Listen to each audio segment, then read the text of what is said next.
Hola, esta noche nos adentramos en el auténtico salvaje oeste, no en la versión hollywoodense, con sus heroicos vaqueros y dramáticos enfrentamientos, sino en la cruda y peligrosa realidad, donde la supervivencia nunca estaba garantizada. Quizás pienses que eres lo suficientemente fuerte como para soportarlo, pero créeme, hay una razón por la que lo llamaban salvaje. Si disfrutas de estas historias, te agradecería mucho un pequeño me gusta o incluso una suscripción. Ayuda más de lo que crees. Siempre tengo curiosidad por saber desde dónde nos escuchan. Así que deja un comentario con tu ubicación y la hora allí. Me encanta ver a nuestra pequeña comunidad global conectarse a través de estas historias. Ahora, baja las luces, enciende un ventilador para ese suave zumbido de fondo, y adentrémonos juntos en el viaje de esta noche. Vamos a explorar por qué podrías no sobrevivir ni un solo día en la indómita frontera estadounidense. Felicidades. Acabas de despertar en el salvaje oeste estadounidense de la década de 1870. La buena noticia es que estás a punto de vivir, en primera persona, un capítulo legendario de la historia. La mala noticia, tus posibilidades de sobrevivir se redujeron drásticamente. El primer desafío te golpea incluso antes de abrir los ojos. El olor, no el agradable aroma terroso de la naturaleza que esperarías, sino algo mucho más penetrante. El hedor a cuerpos sin lavar, excrementos de animales y lo que podrían ser aguas residuales sin tratar flotando en el aire. Verás, bañarse no era precisamente una prioridad en el salvaje oeste. La mayoría de los colonos consideraban un lujo mensual bañarse a fondo, y eso es ser enero CO.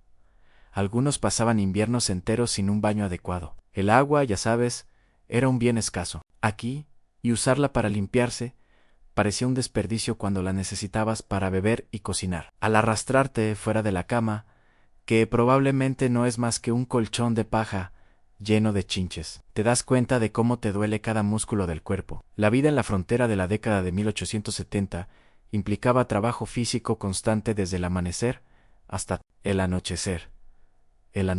No había fines de semana libres, ni vacaciones, y desde luego, ninguna consideración ergonómica. Ya fueras granjero, minero o peón de rancho, tu cuerpo era tu principal herramienta, hasta que se descomponía. Quizás pienses que trabajas duro en la vida moderna, pero el trabajo en la frontera era algo completamente diferente. Un trabajo agotador que dejaba incluso a las personas más fuertes permanentemente encorvadas y artríticas a los 30 años. Imagina pasar 14 horas arando los campos, acarreando agua, cortando leña o trabajando en las profundidades de una mina. No es de extrañar que la esperanza de vida promedio fuera de solo unos 35 años. De pie en el suelo polvoriento, notas el frío en el aire. Si es invierno, tu cabaña podría estar a menos 20 grados bajo cero en el interior. Si tuvieras chimenea, ¿la habrías dejado apagar durante la noche para ahorrar combustible? Buena suerte encontrando calefacción central o ropa interior térmica en este siglo. Y si es verano,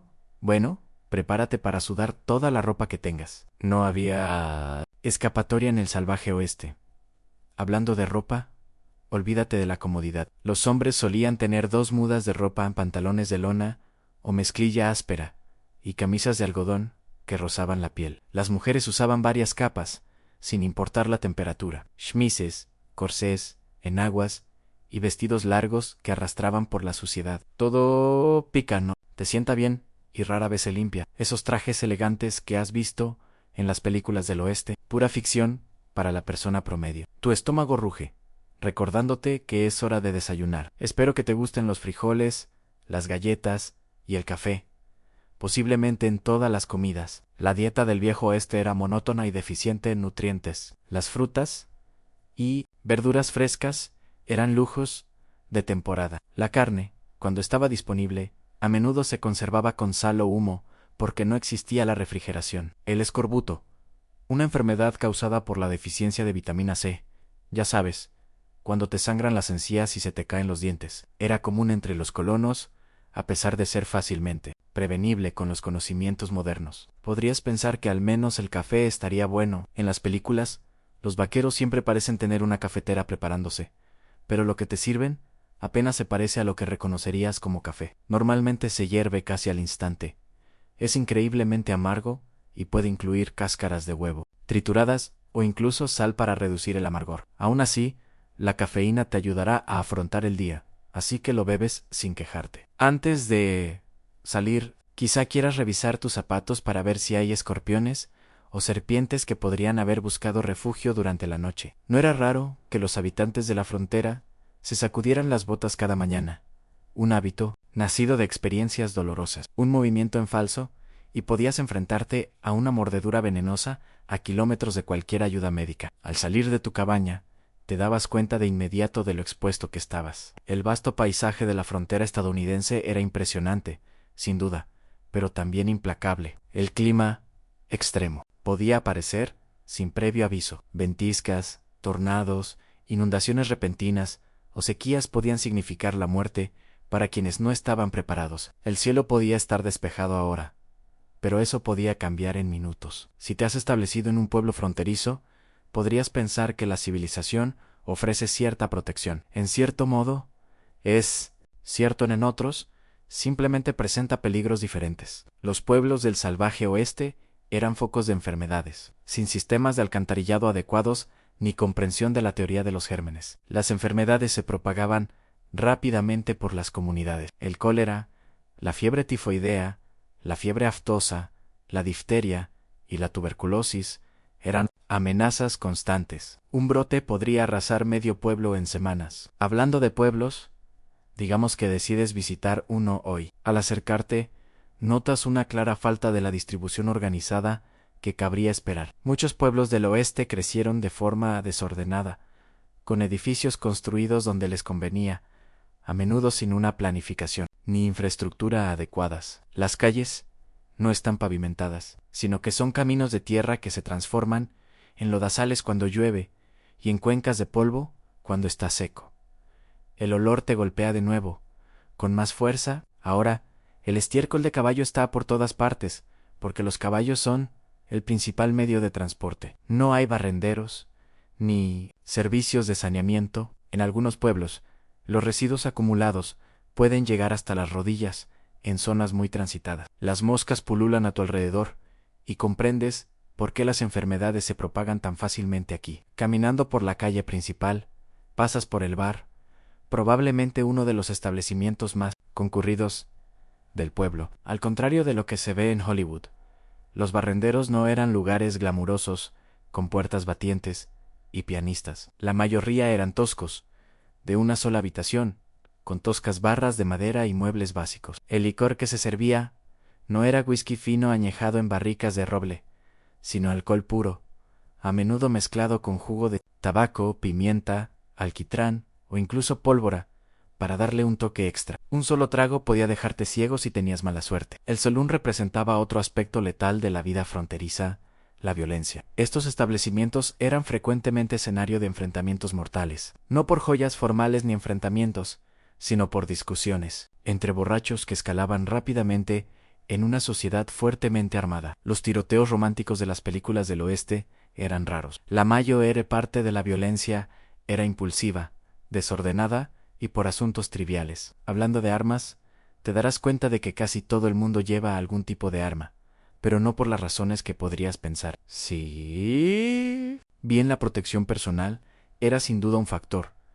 Las armas eran principalmente herramientas para cazar, protegerse de la fauna silvestre y a veces para hacer señales. La constante amenaza de osos, lobos, pumas y serpientes venenosas hacía que ir desarmado fuera una tontería, especialmente al viajar entre asentamientos. Quizás les sorprenda saber que muchos pueblos fronterizos tenían leyes estrictas de control de armas. Lugares como Dodge City, Kansas y Tombstone, Arizona, exigían a los visitantes que entregaran sus armas de fuego al entrar en los límites del pueblo. El famoso tiroteo en el OK Corral comenzó porque la banda de Clanton se negó a cumplir con la ordenanza de armas de Tombstone. A pesar de lo que haya visto en las películas, las joyas desenfundables en plena C eran extremadamente raras. La mayoría de los tiroteos eran emboscadas o ocurrían durante robos. El pistolero habilidoso que se enfrenta a un oponente al mediodía es en gran medida una invención de Hollywood. La verdadera violencia fronteriza solía ser repentina, caótica y carecía de cualquier sentido del honor o la justicia. Al continuar su paseo, pasará por el consultorio del médico local. La atención médica en la frontera de la década de 1870 le horrorizaría. La mayoría de los médicos tenían poca o ninguna formación académica. Los procedimientos quirúrgicos se realizaban sin anestesia, salvo whisky o morfina, y la esterilización era prácticamente desconocida. Algo tan simple como una herida infectada podía provocar la amputación o la muerte. Los tratamientos comunes incluían sangrías, compuestos de mercurio, arsénico y otros tóxicos, sustancias que a menudo causaban más daño que bien. Las mujeres que daban a luz se enfrentaban a tasas de mortalidad de hasta 1 de cada 4 en zonas remotas. La odontología implicaba extracciones sin anestesia con herramientas rudimentarias. La mayoría de las personas sufrían dolorosos problemas dentales durante años antes de perder finalmente los dientes. Si uno se lesionaba o enfermaba en la frontera, su supervivencia a menudo dependía más de la suerte que de la intervención médica. Incluso las lesiones menores podían poner en peligro la vida debido a una infección. Las fracturas de huesos podían no sanar nunca correctamente, dejando a los habitantes de la frontera con dolor crónico y discapacidad. La famosa frase, "solo los fuertes sobreviven", tenía un significado literal en el salvaje oeste. El estómago te ruge de nuevo y te das cuenta de que es hora de comer. Te diriges al restaurante local, que probablemente sea solo una extensión de la casa de alguien donde se sirven comidas por una tarifa. La comida no es más variada que tu desayuno. La carne es dura y a menudo se echa a perder. A pesar del intenso ahumado o salado, las verduras, si las hay, se cocinan demasiado hasta convertirse en papilla. No existen normas de seguridad alimentaria. Por lo tanto, la disidencia y la intoxicación alimentaria son sucesos comunes. O mientras comes, escuchas conversaciones sobre recientes ataques indígenas, bandas de delincuentes o el peligro de viajar solo. Si bien la violencia de los nativos americanos contra los colonos era mucho menos común de lo que se retrata en la cultura popular. De hecho, era mucho más probable que los colonos y el ejército estadounidense fueran los agresores. La frontera seguía siendo un lugar de conflicto. El desplazamiento sistemático de los pueblos indígenas creaba tensiones que a veces estallaban en violencia en ambos bandos. En cuanto a los delincuentes, representaban una verdadera amenaza, sobre todo en zonas remotas. Las fuerzas del orden eran escasas, y un solo sheriff a veces era responsable de miles de kilómetros cuadrados. En muchos lugares, la justicia se administraba mediante acciones de justicieros en lugar de procedimientos legales formales. Los linchamientos eran comunes, y el concepto de inocente, hasta que se demuestre su culpabilidad, a menudo no se aplicaba. Si te acusaban de robo de caballos o de abigeato, podías acabar colgado de un árbol antes del atardecer. Independientemente de tu culpabilidad o inocencia, después de comer, decides visitar el almacén local para abastecerte. Los precios te impactan. Las necesidades básicas costaban mucho más en la frontera que en el este,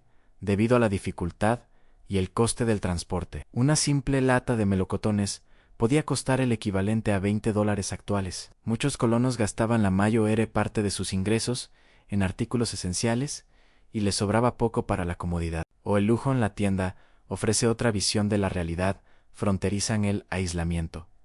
El correo era poco frecuente y poco fiable. Los periódicos podían estar desactualizados semanas o meses. La información circulaba con lentitud y era posible pasar años sin noticias de la familia en el este. Muchos colonos nunca volvían a ver a sus parientes tras mudarse al oeste. El impacto psicológico de este aislamiento contribuía a las altas tasas de depresión, alcoholismo y suicidio entre las poblaciones fronterizas. A medida que avanza la tarde, se observan nubarrones en el horizonte. El tiempo en la frontera no solo era incómodo, sino que podía ser mortal. Sin los pronósticos modernos, las tormentas llegaban sin previo aviso. Las ventiscas podían dejar varados a los viajeros, provocando muertes por congelación. Los tornados destruían comunidades enteras sin servicios de emergencia para ayudar a los supervivientes.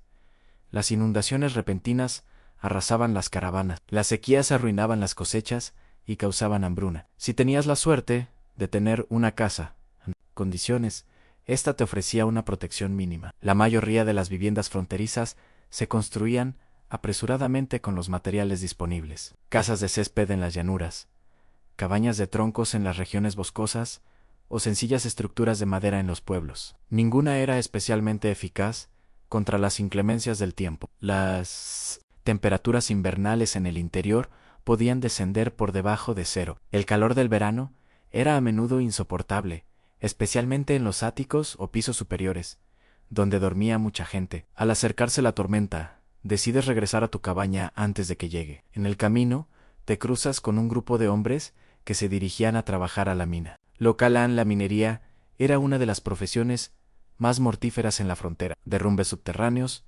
exposición a gases tóxicos, explosiones por pólvora mal manipulada y accidentes con maquinaria se cobraron innumerables vidas. Los mineros también sufrían problemas de salud a largo plazo, como neumoconiosis por polvo de carbón o envenenamiento por mercurio por oro.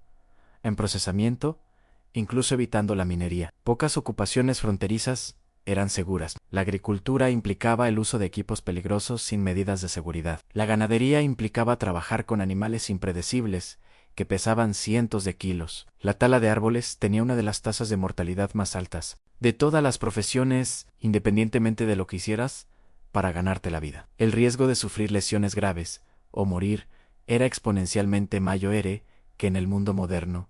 Regresas a tu cabaña justo cuando empieza a llover. El techo tiene goteras en varios puntos y colocas cubos para recoger el agua. Esta es una buena oportunidad para reponer tu agua potable. Como el agua limpia era escasa y valiosa, muchos colonos fronterizos bebían de las mismas fuentes que se usaban para lavar y abrevar al ganado, lo que provocaba enfermedades transmitidas por el agua que podían volverse mortales rápidamente. Mientras te sientas en tu cabaña, con goteras escuchando la lluvia, reflexionas sobre lo diferente que es la realidad de la versión romántica del viejo Western. No había héroes ni villanos, solo personas que luchaban por sobrevivir en condiciones increíblemente duras. El hecho de que alguien lo haya logrado es testimonio de la resiliencia y la determinación humana. Anochece temprano porque no tienes electricidad. Las velas y las lámparas de aceite proporcionan una iluminación mínima y tienes cuidado con ellas. El fuego era un peligro constante en los hogares de la frontera. Una sola chispa podía significar perderlo todo sin bomberos a los que llamar. Muchos pueblos se quemaron hasta los cimientos al menos una vez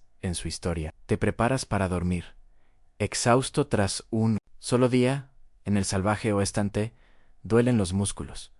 Tienes el estómago revuelto por la comida desconocida y tu mente está abrumada por la vigilancia constante que requiere mantenerse con vida. Mientras te quedas dormido, te preguntas si sobrevivirás al día siguiente o si te convertirás en una estadística más en la peligrosa historia de la frontera estadounidense. El viento aúlla fuera de tu cabaña, un inquietante recordatorio de lo pequeños y vulnerables que son los humanos ante la inmensidad de la naturaleza. Salvaje en el mañana, si tienes la suerte de verlo, traerá de nuevo todos estos desafíos junto con otros nuevos que aún no has imaginado. En el salvaje oeste, la supervivencia nunca estaba garantizada, se ganó día a día, hora a hora, con dificultades que la mayoría de la gente moderna apenas puede comprender. La luz de la mañana se filtra por las grietas de las paredes de tu cabaña, despertándote de un sueño intranquilo. Te duele el cuerpo por el duro colchón, pero no hay tiempo para demorarse. El salvaje oeste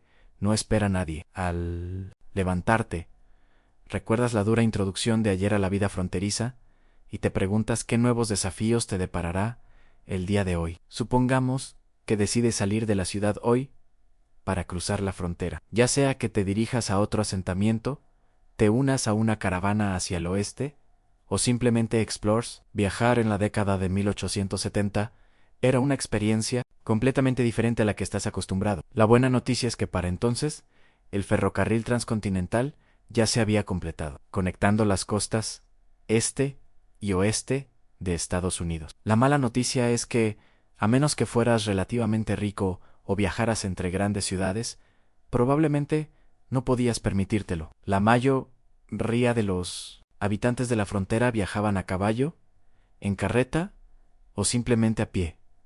Si tenías un caballo, considérate afortunado. Los caballos eran caros de comprar y mantener, lo que los hacía inaccesibles para muchos colonos. Un buen caballo podía costar el equivalente a varios meses de salario. Además, se necesitaban sillas de montar, bridas, alimento y atención veterinaria. Aunque la atención veterinaria a menudo implicaba disparar al animal si se rompía una pata o desarrollaba ciertas enfermedades. Montar a caballo en sí no era un paseo placentero. En la década de 1870, las sillas de montar no estaban diseñadas para la comodidad, sino para la funcionalidad. Horas en la silla dejaban incluso a los jinetes, experimentados con ampollas y dolores musculares. Y si tu caballo se asustaba con una serpiente o un ruido repentino, lo cual ocurría con frecuencia, podía ser derribado fácilmente, con el riesgo de sufrir fracturas o algo peor, a kilómetros de cualquier ayuda. Si no podías permitirte un caballo, podías viajar en carreta. Olvídate de la imagen romántica de los pioneros rodando alegremente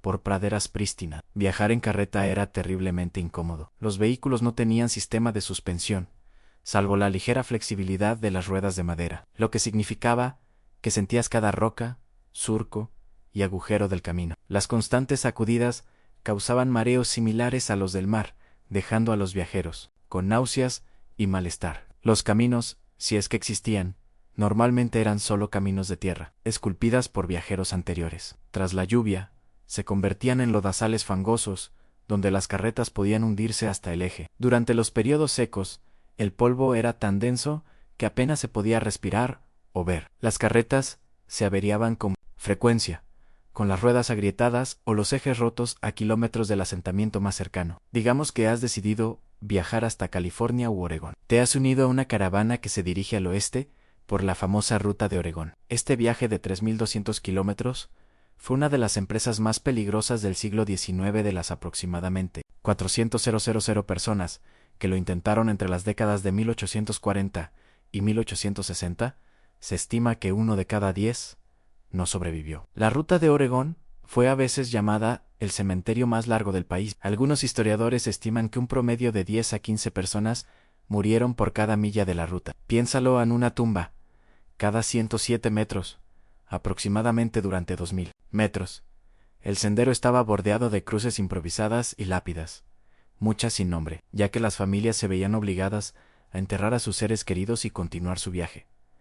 Las enfermedades eran la principal causa de muerte en la ruta de Oregón. El cólera, una infección bacteriana que se propagaba a través del agua contaminada, era particularmente devastadora. Esta horrible enfermedad, como saben, causaba diarrea y vómitos intensos, drenando fluidos corporales tan rápidamente que una persona podía estar sana al desayunar y muerta para la cena. No existía un tratamiento efectivo disponible. Las caravanas de carromatos a veces perdían a docenas de personas en un solo brote de cólera. Otras enfermedades como la disensión, la fiebre tifoidea y la fiebre de montaña se cobraron innumerables vidas. Los niños eran especialmente vulnerables, y muchas familias perdían a varios hijos durante el viaje. La atención médica era, en el mejor de los casos, rudimentaria.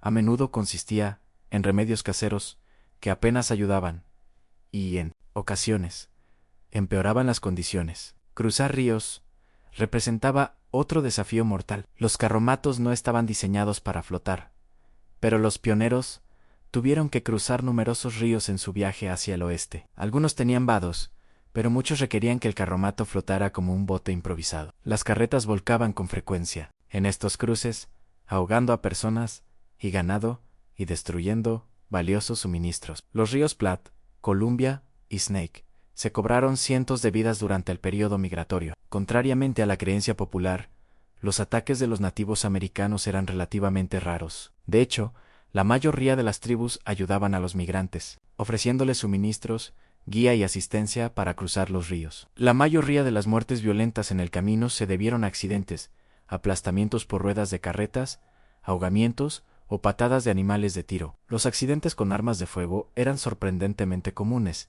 ya que la mayoría de los viajeros no tenían experiencia con armas, pero las llevaban para cazar y protegerse. El impacto psicológico del viaje era inmenso. Las familias enterraban a sus hijos, padres y cónyuges en el camino, y luego tenían que continuar viajando de inmediato. No había tiempo para el duelo prolongado en el camino. Cada día de retraso significaba menos posibilidades de cruzar las montañas antes de que las nieves invernales hicieran imposibles los pasos. El estrés constante, el dolor y las dificultades físicas llevaron a muchos viajeros al colapso mental. El suicidio no era raro entre los migrantes del camino. Si de alguna manera sobrevivías al viaje a California u Oregón, tus desafíos no habían terminado. Muchos llegaban a su destino habiendo gastado todo su dinero y recursos en el propio viaje. Las familias a menudo llegaban desamparadas, desnutridas y enfermas, solo para descubrir que la tierra prometida tenía sus propias duras realidades. Pero digamos que has decidido no viajar tan lejos. Quizás te diriges a un pueblo o asentamiento cercano. Incluso los viajes cortos en el salvaje oeste presentaban peligros significativos. Los viajeros podían encontrarse con forajidos que veían a los jinetes solitarios o a los grupos pequeños como blancos fáciles. Si bien la frecuencia de los robos de diligencias se exageró en la ficción posterior, ocurrían con la suficiente regularidad como para ser una preocupación legítima. El entorno natural representaba amenazas constantes. Para los viajeros, las inundaciones repentinas podían arrasar senderos o atrapar a viajeros incautos. El calor del verano, en las regiones desérticas, podía matar por deshidratación e insolación. Las ventiscas invernales atrapaban rutinariamente a los viajeros, a veces provocando muertes por congelación o situaciones desesperadas como la infame fiesta de Dona, donde los supervivientes recurrían al canibalismo para sobrevivir. La navegación en sí misma era un desafío en una época anterior a mapas detallados. Los viajeros dependían de indicaciones imprecisas, puntos de referencia que podían cambiar o identificarse erróneamente, y la experiencia de guías que a veces resultaban poco fiables al perderse en la naturaleza podía ser una sentencia de muerte, especialmente si escaseaban las provisiones. Al viajar hoy en día, se observa otro aspecto de la vida fronteriza que las películas rara vez representan con precisión: a la asombrosa diversidad de personas. El salvaje oeste no estaba poblado únicamente por vaqueros y colonos blancos. Era un punto de encuentro de culturas de todo el mundo. Los inmigrantes chinos trabajaban como constructores de ferrocarriles, mineros y comerciantes. Las familias mexicanas habían vivido en el suroeste mucho antes de que se convirtiera en territorio estadounidense. Los vaqueros negros representaban hasta el 25% de la fuerza laboral en algunos ranchos. Los inmigrantes europeos de Alemania, Irlanda, Italia y Escandinavia trajeron sus culturas y tradiciones, y por supuesto, docenas de distintas naciones nativas americanas habían considerado estas tierras su hogar durante miles de años, antes de que llegaran otros. Sin embargo, esta diversidad no significaba igualdad ni armonía. La violencia racial era una característica común de la vida fronteriza. Los trabajadores ferroviarios chinos sufrieron una brutal discriminación y a menudo se vieron obligados a aceptar los trabajos más peligrosos por salarios inferiores a los de los trabajadores blancos. Los terratenientes mexicanos vieron con frecuencia sus propiedades confiscadas mediante manipulación legal o robo, descarado tras la guerra entre México y Estados Unidos. Los afroamericanos que se mudaron al oeste con la esperanza de escapar de la discriminación sureña a menudo encontraron el racismo fronterizo igualmente arraigado, aunque con formas diferentes. A pesar de sus cruciales contribuciones a la ganadería, la minería y la construcción de comunidades fronterizas, con frecuencia se les excluía de las oportunidades económicas y la aceptación social. Para los nativos americanos, la expansión de los asentamientos blancos fue catastrófica. La población indígena de Norteamérica, que en su día llegó a alcanzar unos 15 millones de personas, se había reducido a menos de 300.0 para 1900. Las enfermedades, la guerra, la reubicación forzosa y la destrucción deliberada de sus fuentes de alimento, en particular el búfalo, diezmaron a numerosas tribus y naciones. Las políticas del gobierno estadounidense expulsaron sistemáticamente a los nativos americanos de sus tierras tradicionales hacia reservas, a menudo en zonas con suelos pobres y escasos recursos. Los tratados se rompían con frecuencia cuando se descubrían recursos valiosos en las tierras de las reservas. Los niños indígenas eran separados de sus familias y colocados en internados diseñados para borrar su identidad cultural. Bajo la filosofía de matar al indio, salvar al hombre, las narrativas románticas de vaqueros contra indios de películas posteriores tergiversaron enormemente las complejas interacciones entre colonos y pueblos indígenas. Muchas naciones nativas intentaron inicialmente acoger a los recién llegados y adaptarse a las circunstancias cambiantes. La violencia solía estallar tras repetidas violaciones de tratados, la invasión de tierras tribales o provocaciones deliberadas. A medida que continúa su viaje, reflexiona sobre otro grupo cuya experiencia difería notablemente de las representaciones hollywoodenses: las mujeres de la frontera. Lejos de las damiselas indefensas o las madres de las escuelas de las películas del oeste, las mujeres de la frontera realizaban trabajos físicos increíblemente exigentes mientras lidiaban con las restrictivas expectativas sociales. En las granjas, y haciendas. Las mujeres no solo se encargaban de las tareas domésticas tradicionales como cocinar, limpiar, cuidar a los niños y confeccionar ropa, sino que también trabajaban en el campo, cuidaban del ganado y defendían el hogar cuando era necesario. Su jornada laboral solía comenzar antes del amanecer y terminar bien entrada la noche, con pocos o ningún día de descanso. Una mujer fronteriza podía tener que arar los campos por la mañana, asistir al parto de un vecino al mediodía, defenderse de los depredadores que amenazaban al ganado por la tarde y, aún así, preparar comidas y cuidar de sus propios hijos. Muchas mujeres enviudaban jóvenes debido a la naturaleza peligrosa de la vida fronteriza y tenían que administrar granjas o negocios solas mientras criaban a sus hijos. A pesar de sus contribuciones esenciales, las mujeres tenían pocos derechos legales. En la mayoría de los territorios y estados, no podían votar, poseer propiedades de forma independiente, sí, estaban casadas ni tener la custodia de sus hijos en caso de divorcio. La violencia doméstica se consideraba un asunto privado, con pocos recursos legales disponibles para las víctimas. Para las mujeres solteras, las opciones eran muy limitadas. La enseñanza era una de las pocas profesiones respetables, aunque las maestras cobraban considerablemente menos que sus homólogos masculinos, y a menudo se esperaba que renunciaran al casarse. Algunas mujeres lograron la independencia económica gestionando pensiones, trabajando como enfermeras o estableciendo negocios de confección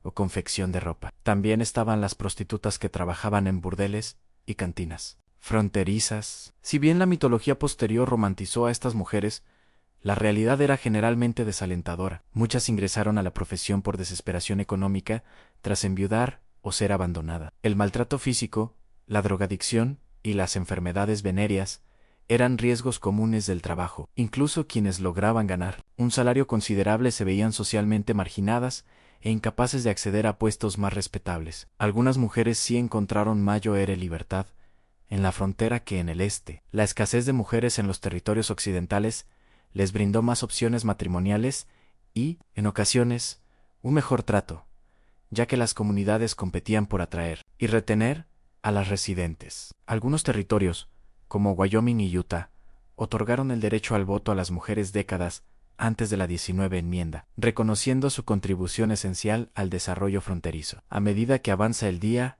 y continúas viajando, podrías preguntarte sobre la aplicación de la ley en esta tierra, supuestamente sin ley. En la realidad, era compleja y variaba considerablemente según la ubicación. Las grandes ciudades y pueblos solían contar con algún tipo de fuerza policial organizada, pero las vastas zonas rurales contaban con una protección oficial mínima o nula. Los sheriffs de condado eran funcionarios electos responsables de mantener el orden en territorios a veces enormes. Un solo sheriff podía ser el único agente de la ley en miles de kilómetros cuadrados, lo que imposibilitaba las patrullas regulares. Dependían en gran medida de la delegación de ciudadanos comunes durante las emergencias, creando grupos para perseguir a los delincuentes o responder a la violencia. Los alguaciles municipales se encargaban de la aplicación de la ley dentro de los límites de la ciudad, a veces con algunos alguaciles en asentamientos más grandes. Estos puestos solían ser peligrosos y mal pagados, atrayendo a una mezcla de servidores públicos dedicados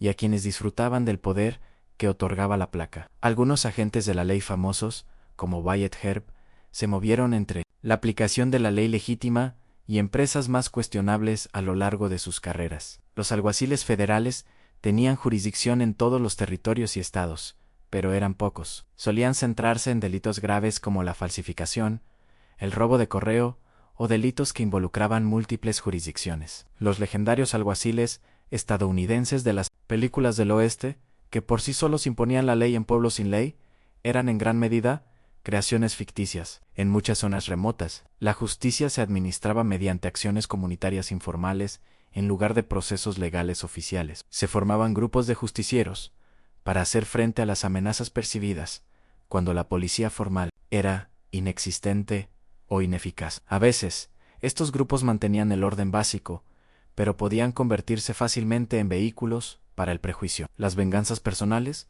o la violencia callejera. La icónica imagen del tiroteo con desenfundes rápidos fue en gran parte una invención posterior. La mayor parte de la violencia fronteriza era mundana, impulsiva y, a menudo, alimentada por el alcohol, las peleas en bares que escalaban a niveles fatales. La violencia doméstica y las disputas por tierras o ganado eran mucho más comunes que los dramáticos tiroteos en calles polvorientas. El castigo penal era severo para los estándares modernos. La horca era la pena habitual por asesinato, violación y a veces robo, especialmente de caballos o ganado. Las prisiones existían, pero eran instalaciones primitivas con altas tasas de mortalidad por enfermedades, violencia y malas condiciones. Muchas comunidades preferían la ejecución inmediata a la pena de prisión prolongada. Al caer la noche, decides buscar refugio para pasar la noche. Con suerte, podrías encontrar un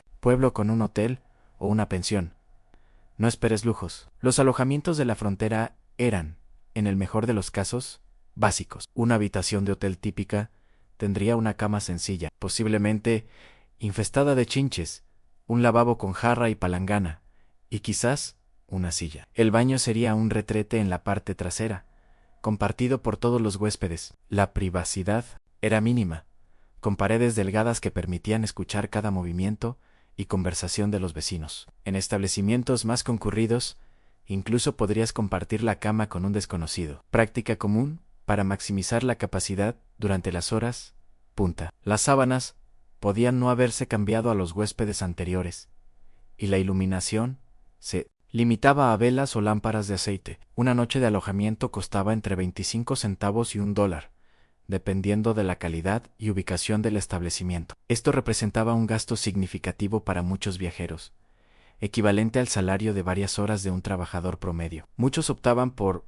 dormir en establos, graneros o simplemente bajo las estrellas para ahorrar dinero a pesar de los riesgos adicionales que estas opciones presentaban. Si se viajaba por zonas más remotas, probablemente se acamparía. Esto implicaba encender una fogata, suponiendo que se pudiera encontrar suficiente combustible, preparar una comida con las pocas provisiones y dormir en el suelo con mínima protección contra los elementos o la fauna. Los pueblos indígenas, los viajeros experimentados y los exploradores militares contaban con técnicas sofisticadas para acampar con seguridad, pero el colono promedio a menudo cometía errores peligrosos. El manejo adecuado del fuego era literalmente una cuestión de vida o muerte. Un fuego demasiado grande podía provocar un incendio en la pradera o el bosque, que podía consumir miles de acres en horas. Una construcción demasiado pequeña podría no proporcionar suficiente calor durante las noches frías, lo que provocaba hipotermia. Cocinar en fogatas requería habilidades de las que carece la mayoría de la gente moderna, lo que a menudo resultaba en comidas que se quemaban y rugían simultáneamente. Al caer la noche y prepararse para dormir, los sonidos de la oscuridad fronteriza lo envuelven. Los coyotes aúllan en la distancia. Pájaros desconocidos cantan. El viento susurra entre la hierba o los árboles. Para las personas acostumbradas a la contaminación lumínica y acústica moderna, la profunda oscuridad y los extraños sonidos de las noches salvajes a menudo provocaban una intensa ansiedad. Muchos viajeros dormían mal en la frontera, no solo por incomodidad física, sino por miedo a los peligros desconocidos que pudieran acechar en la oscuridad. Los ataques de los nativos, aunque poco frecuentes, solían ocurrir al amanecer, cuando los durmientes eran más vulnerables. Depredadores como lobos osos y pumas podían investigar los campamentos en busca de alimento. Serpientes venenosas y escorpiones buscaban lugares cálidos para descansar, a veces incluyendo el petate de un durmiente. Incluso si no se materializaban amenazas reales, el estrés psicológico de la vigilancia constante cobraba su precio. Los diarios de la frontera mencionan con frecuencia el agotamiento, no solo por el trabajo físico, sino también por la tensión mental de la alerta perpetua. La gente moderna, acostumbrada a las cerraduras, las alarmas y la seguridad de la densa población, encontraría profundamente perturbadora la vulnerabilidad de los alojamientos fronterizos. Al caer en el sueño, reflexionas sobre la jornada. Viajar en el salvaje oeste prácticamente no se parece a su representación, sobria y romántica, en el entretenimiento posterior. Era agotador, peligroso e incómodo, más allá de lo que la mayoría de la gente moderna podría soportar. Las habilidades requeridas, desde la navegación, sin mapas hasta las reparaciones de emergencia y el manejo seguro de armas de fuego, tardaron años en desarrollarse, y los errores a menudo eran fatales. La oscuridad se profundiza, y los sonidos de las criaturas nocturnas se hacen más fuertes. El mañana traerá nuevos desafíos. Si sobrevives a la noche, quizás alcances tu destino, o quizás te conviertas en una tumba sin nombre más en el camino. Una estadística más en la peligrosa historia de la expansión hacia el oeste. El salvaje oeste no perdonaba la debilidad ni ofrecía segundas oportunidades. Cada día sobrevivido era una victoria contra todo pronóstico. Amanece en la frontera y de alguna manera has sobrevivido a la noche. Una victoria en sí misma en el salvaje oeste, mientras te frotas los ojos para despejarte del sueño y estiras los músculos doloridos. Contemplas qué rumbo tomará tu experiencia en la frontera. Hoy quizás pruebes suerte en uno de los florecientes pueblos mineros, donde supuestamente se hacen fortunas de la noche a la mañana. Has oído historias de la fiebre, del oro en California, los descubrimientos de plata en Nevada y el auge minero de Colorado. Las historias de hombres comunes que encuentran pepitas del tamaño de huevos de gallina y se hacen ricos de la noche a la mañana han atraído a cientos de miles de personas al oeste. Lo que estas historias no mencionan son las brutales realidades que aguardan a quienes persiguen sueños minerales. Supongamos que decides probar suerte en la minería. ¿Qué implicaría eso realmente? Primero, tendrías que reclamar una tierra, lo que significa encontrar tierras sin reclamar con posibles depósitos minerales. Cada vez más difícil para la década de 1870, ya que las áreas más fáciles y ricas se reclamaron años antes. Si tenías la suerte de encontrar un lugar prometedor, necesitabas registrar tu reclamación en la oficina gubernamental más cercana y pagar las tarifas requeridas, que podían ser sustanciales.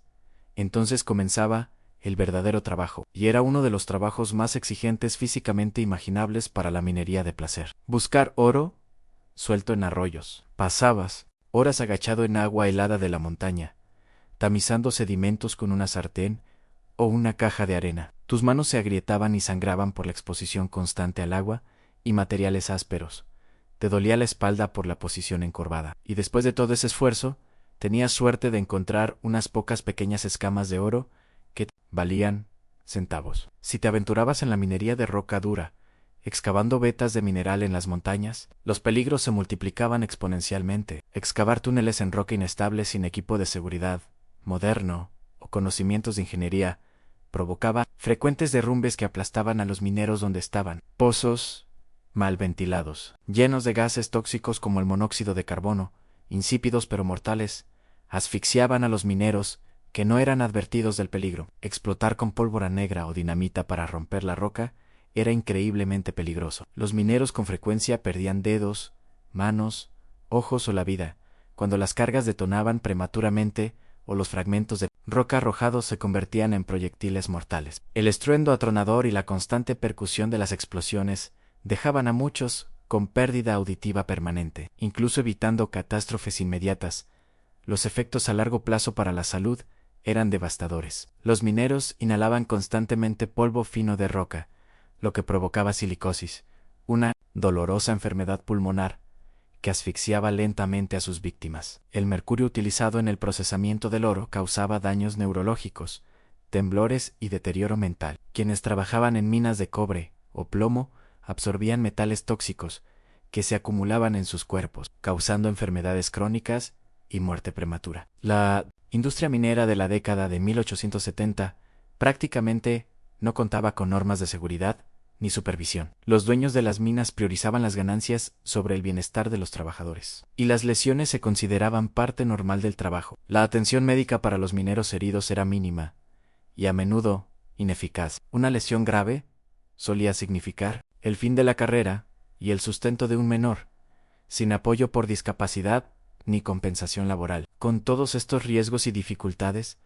¿cuál era la probable recompensa? A pesar de la mitología del prospector afortunado, la gran mayoría de los mineros apenas ganaba un salario de subsistencia. Para la década de 1870, la mayoría trabajaba para grandes compañías mineras en lugar de hacerlo de forma independiente, ganando 2 tostadas y $3 por una agotadora jornada de 10 a 12 horas. Los estudios sugieren que los comerciantes, dueños de tabernas y prostitutas, ganaban sistemáticamente más dinero que los mineros, cuyos sueños sustentaban Los pueblos mineros fronterizos. Hablando de pueblos mineros, eran lugares notoriamente duros. Imagine una comunidad compuesta principalmente por hombres jóvenes solteros, dedicados a trabajos peligrosos, con pocas mujeres, familias o instituciones civilizadoras. El consumo de alcohol era astronómico. El residente promedio de un campamento minero consumía varias veces más alcohol que el estadounidense promedio actual. La violencia era común,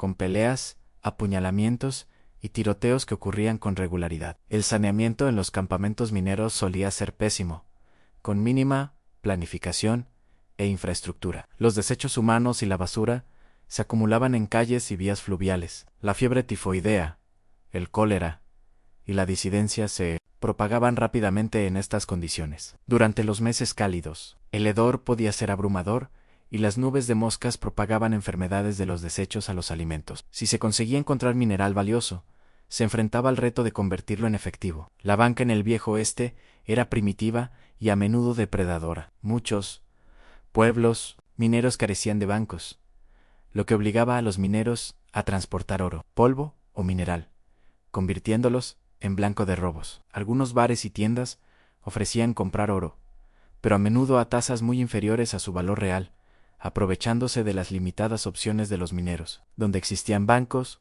operaban con mínima regulación o supervisión.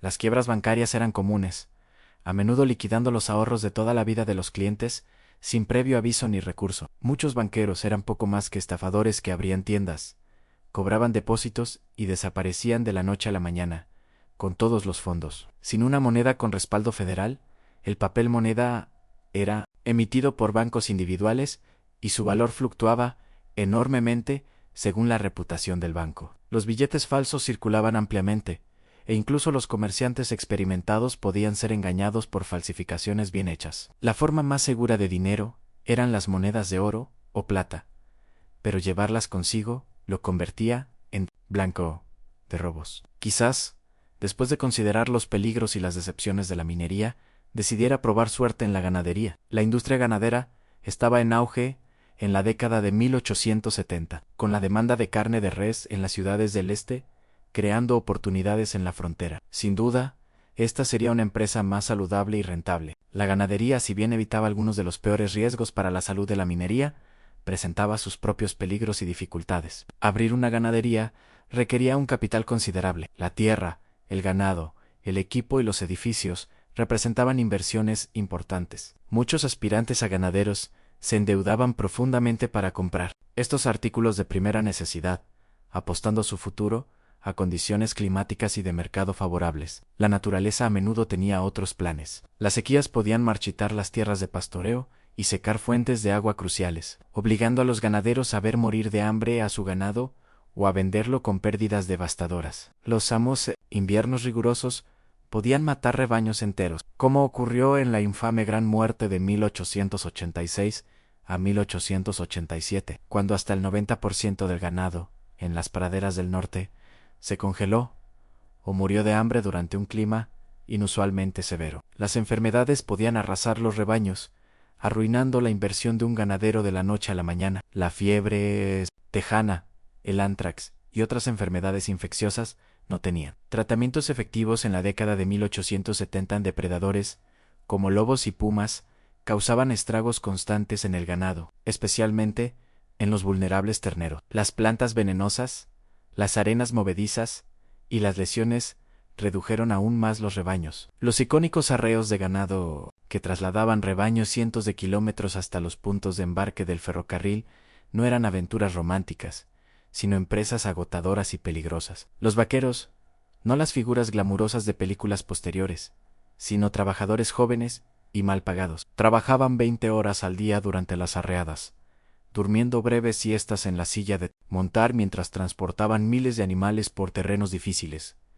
Estas arreadas se enfrentaban a amenazas constantes. Cruzar ríos podía volverse mortal en minutos y los animales entraban en pánico, creando amontonamientos mortales que ahogaban tanto al ganado como a los vaqueros. Las estampidas, que podían desencadenarse por algo tan simple como un rayo o una rama rota, convertían a miles de animales de 680 kilogramos en una fuerza imparable y destructiva. Los vaqueros atrapados en las estampidas a menudo morían pisoteados. La vida de los vaqueros distaba mucho de la libertad retratada en la mitología occidental. Solían ganar unos $30 al mes por un trabajo agotador y peligroso. La mayoría eran hombres muy jóvenes, a menudo adolescentes de orígenes pobres, con pocas opciones. Un porcentaje significativo eran personas negras, mexicanas o mestizas, que sufrían discriminación que limitaba sus oportunidades en otros lugares. Su dieta en el camino consistía principalmente en frijoles, cerdo salado y galletas,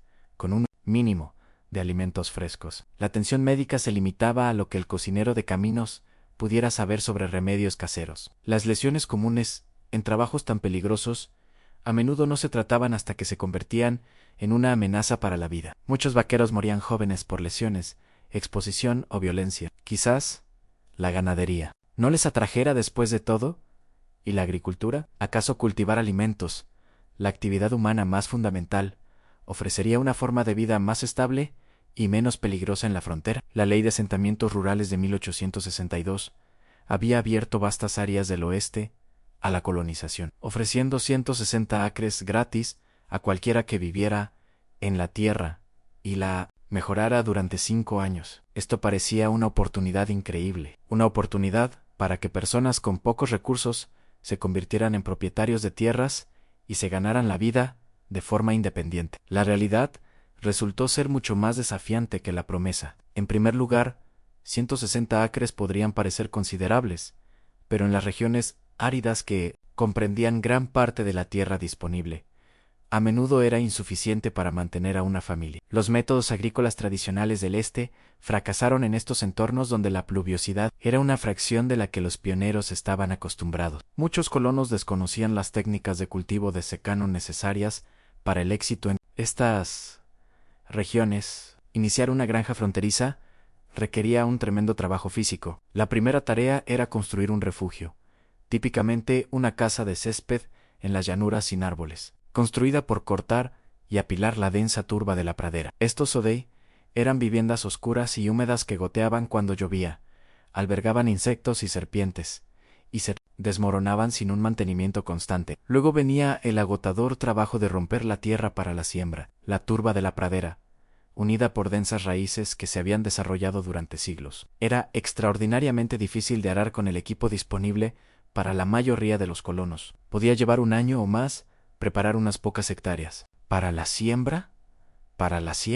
El trabajo era tan exigente físicamente que dañaba permanentemente el cuerpo de muchos agricultores. Una vez sembrados los cultivos, los agricultores se enfrentaban a amenazas por todas partes. La sequía podía marchitar las plantas antes de la cosecha. Las lluvias torrenciales podían arrasar las plántulas o inundar los campos. Las heladas tempranas podían matar los cultivos justo antes de la cosecha. Los saltamontes descendían en enjambres bíblicos, consumiendo todo lo verde a su paso y, a veces, incluso los mangos de las herramientas que quedaban en los campos. Las enfermedades afectaban a los agricultores fronterizos como a todos los demás, pero con consecuencia particularmente devastadora. Sin personal contratado y con escaso apoyo comunitario, la enfermedad de una familia durante periodos cruciales de siembra o cosecha podía significar la diferencia entre la supervivencia y la inanición. Las mujeres a menudo continuaban trabajando en los campos durante el avanzado estado de gestación o apenas unos días después de dar a luz,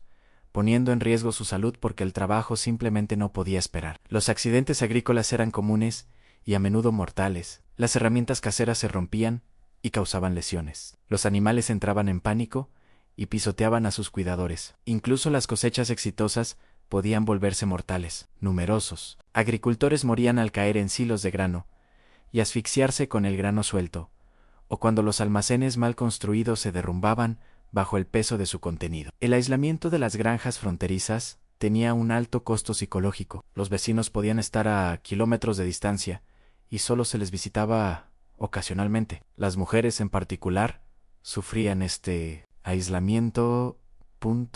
Algunas pasaban meses sin hablar con nadie fuera de su familia inmediata. La depresión, la ansiedad y lo que entonces se denominaba la locura de la pradera afectaron a muchos colonos, a veces llevando al abandono de sus hogares o al suicidio. Para quienes perseveraron ante estos desafíos y lograron producir cosechas, persistían los obstáculos económicos. El transporte a los mercados era difícil y costoso. Sin refrigeración, los productos perecederos debían venderse rápidamente o conservarse. Las grandes corporaciones agrícolas y las compañías ferroviarias utilizaron su influencia para mantener bajos los precios de las cosechas y altos los costos de transporte, presionando a los agricultores independientes de ambas direcciones. Para la década de 1870, surgió otra opción en la frontera, trabajar por un salario en las ciudades e industrias en crecimiento. Quizás esto ofrecía una vía más segura y estable que las arriesgadas empresas de la minería, la ganadería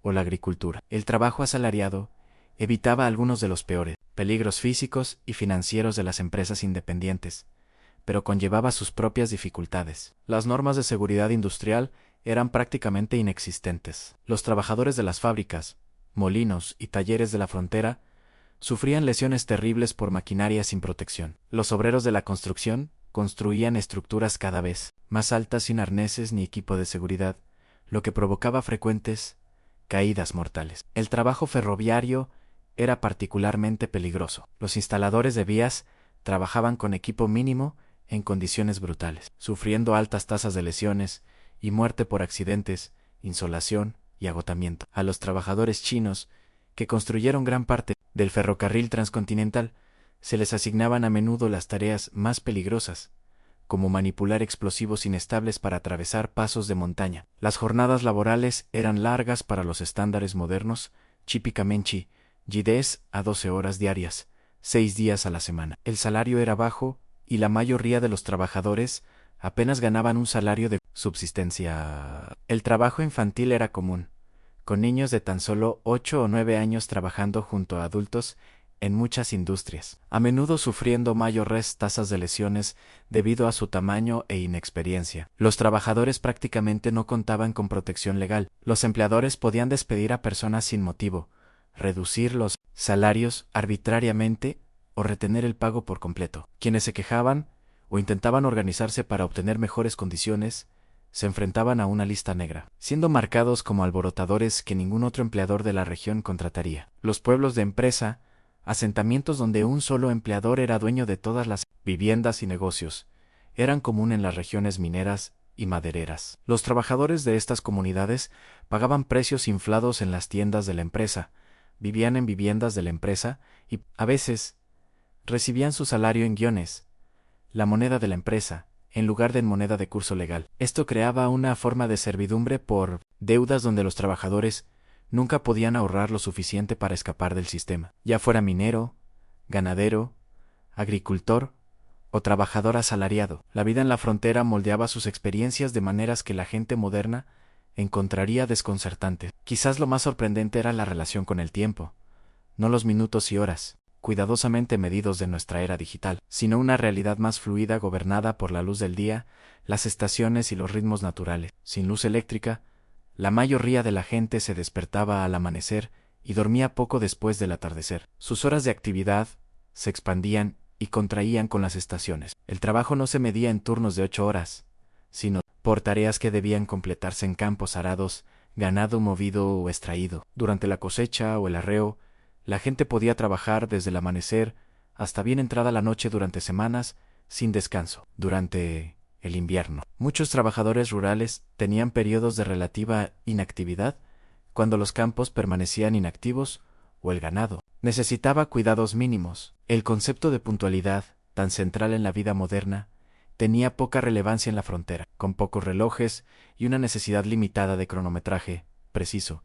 En la mayoría de las actividades, la gente operaba con horarios aproximados. Las diligencias, y posteriormente, los trenes, introdujeron horarios más precisos en Occidente. Pero fuera de estos contextos específicos, la mañana o la cena eran designaciones de tiempo suficientemente específicas para la mayoría de los propósitos. El entretenimiento y el ocio no se parecían en nada a sus contrapartes modernas. Después de jornadas laborales agotadoras, la mayoría de los habitantes de la frontera tenían poca energía para actividades complejas. Conversar junto al fuego, contar historias o jugar a las cartas eran pasatiempos vespertinos comunes. La música era popular cuando se disponía de instrumentos y músicos expertos, con violines, armónicas y guitarras que acompañaban los bailes sociales. El material de lectura era valioso y a menudo compartido entre comunidades enteras. Un solo libro podía leerse en voz alta en reuniones de vecinos o pasar de familia en familia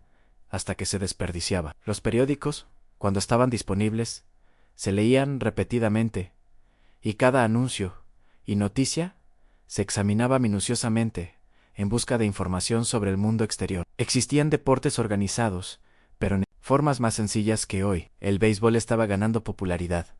Se jugaba con equipo mínimo en campos improvisados. Las carreras de caballos, la lucha libre y las competencias de tiro proporcionaban entretenimiento y oportunidades para demostrar habilidades valiosas. Los niños participaban en juegos que requerían poco o ningún equipo. El pilla-pilla, el escondite y variantes del stickball que se podían jugar con objetos encontrados. Los días festivos y las celebraciones comunitarias adquirieron gran importancia como oportunidades excepcionales de socialización y recreación. Las celebraciones del 4 de julio podían atraer a gente de kilómetros a la redonda para picnics, discursos, juegos y bailes. Los festivales de la cosecha marcaban la culminación exitosa de la labor más importante del año. Las festividades religiosas proporcionaban significado espiritual y bienvenidos descansos de la rutina. Al final del día, uno reflexiona sobre los implacables desafíos de la vida en la frontera. Cada aspecto requería un trabajo más duro, implicaba mayor riesgo y ofrecía menos comodidades que su equivalente moderno. Las personas que sobrevivían, y a veces prosperaban en estas condiciones, poseían cualidades que la sociedad moderna rara vez exige: extraordinaria resistencia física, habilidades prácticas aplicables a innumerables emergencias y resiliencia psicológica ante las constantes dificultades y pérdidas. La oscuridad se cierne una vez más, y con ella llega un silencio tan profundo que puedes oír tu propio latido. No hay motores de coches, ni aire acondicionado, ni zumbidos electrónicos, solo el susurro del viento, el coro de insectos y el ocasional canto de las aves nocturnas. Esta profunda quietud, tan ajena a los oídos modernos, era la banda sonora de las noches fronterizas, a veces reconfortante, a veces inquietante en su vacío. Mientras te vas quedando dormido, te preguntas si habrías tenido lo necesario para sobrevivir aquí. No solo un día o una semana, sino años y décadas. Las personas que dieron forma al oeste americano, para bien o para mal, no fueron los héroes idealizados de la ficción posterior, sino individuos complejos que se enfrentaban a desafíos extraordinarios con los recursos y conocimientos limitados de su época. Su historia, desprovista de romanticismo, es una de resistencia humana ante condiciones que hoy nos destrozarían a muchos. El aire fresco de la noche te envuelve como una manta, y las estrellas emergen en un despliegue de brillantez imposible de ver en nuestro mundo moderno, contaminado por la luz. Esta es, al menos, una belleza pura que la gente de la frontera experimentó y que pocos hoy pueden apreciar plenamente. La majestuosa extensión de la Vía Láctea a través de un cielo verdaderamente oscuro, conectándolos con el mismo panorama cósmico que sus antepasados habían contemplado durante incontables generaciones. La mañana llega de nuevo al salvaje oeste, y con ella llega el hambre, una compañera constante en la frontera. La comida, en la década de 1870, el oeste se parecía poco a la dieta variada y práctica a la que estamos acostumbrados en el mundo moderno. Exploremos qué implicaba realmente mantenerse alimentado en este entorno hostil. La buena noticia es que la caza aún era relativamente abundante en muchas zonas. Ciervos, alces, conejos y diversas aves podían complementar la dieta si se tenía la habilidad para cazarlos. La mala noticia era que cazar requería munición, que era cara y podía ser necesaria para protegerse. También exigía tiempo libre de otros trabajos esenciales, lo que la convertía en un lujo que muchos colonos no podían permitirse durante la temporada alta. La mayoría de las familias fronterizas dependían en gran medida de los alimentos que cultivaban, conservaban o compraban a granel. Los alimentos básicos de la dieta fronteriza eran los frijoles, el maíz y la carne de cerdo, rica en calorías, pero monótona y nutricionalmente incompleta. Las frutas y verduras frescas solo estaban disponibles en temporada, unos pocos meses como máximo, y las dietas de invierno, a menudo, no contenían ningún producto fresco. Esta falta de variedad dietética conducía a deficiencias nutricionales generalizadas. El escorbuto, causado por la deficiencia de vitamina C, era común durante el invierno y principios de la primavera, cuando no había productos frescos disponibles. Los síntomas, como el sangrado de encías, el aflojamiento de los dientes, el dolor articular y finalmente, la muerte, eran bien conocidos, pero difíciles de prevenir con los recursos disponibles. Otras enfermedades carenciales afectaban el crecimiento infantil y causaban diversos problemas de salud crónicos en los adultos. La conservación de alimentos era un desafío constante y una habilidad crucial para la supervivencia. Sin refrigeración, la carne debía consumirse rápidamente o conservarse mediante ahumado, salazón o secado. Estos métodos impedían el crecimiento bacteriano, pero modificaban drásticamente los sabores y las texturas,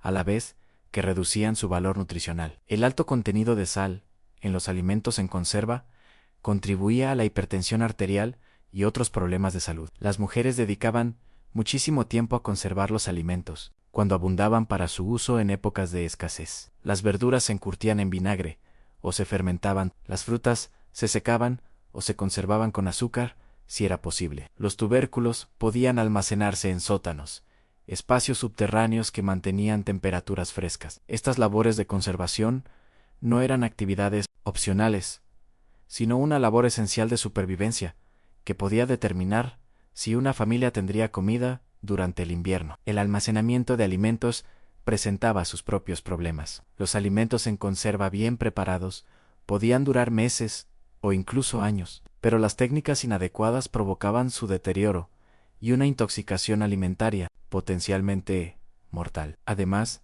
los alimentos almacenados atraían plagas. Ratas, ratones e insectos consumían parte de la mayoría de los alimentos almacenados, y sus excrementos contaminaban lo que quedaba. La mayoría de las familias fronterizas simplemente aceptaban cierta cantidad de partes de insectos y excrementos de roedores en la harina, los frijoles y otros alimentos básicos como algo inevitable. Cocinar en sí mismo era mucho más laborioso de lo que la gente moderna puede comprender fácilmente. Las comidas se preparaban en fogones o estufas de leña que requerían atención constante y combustible. En las regiones de praderas con escasez de bosques, las mujeres y los niños podían pasar horas recolectando astillas de búfalo, estiércol seco o hierba retorcida para cocinar. El agua debía acarrearse de pozos o arroyos, a menudo cientos de kilos al día, para cocinar, limpiar y beber. Incluso con estos esfuerzos, las comidas carecían de la variedad y los sabores que la gente moderna espera. Las especias eran lujos caros,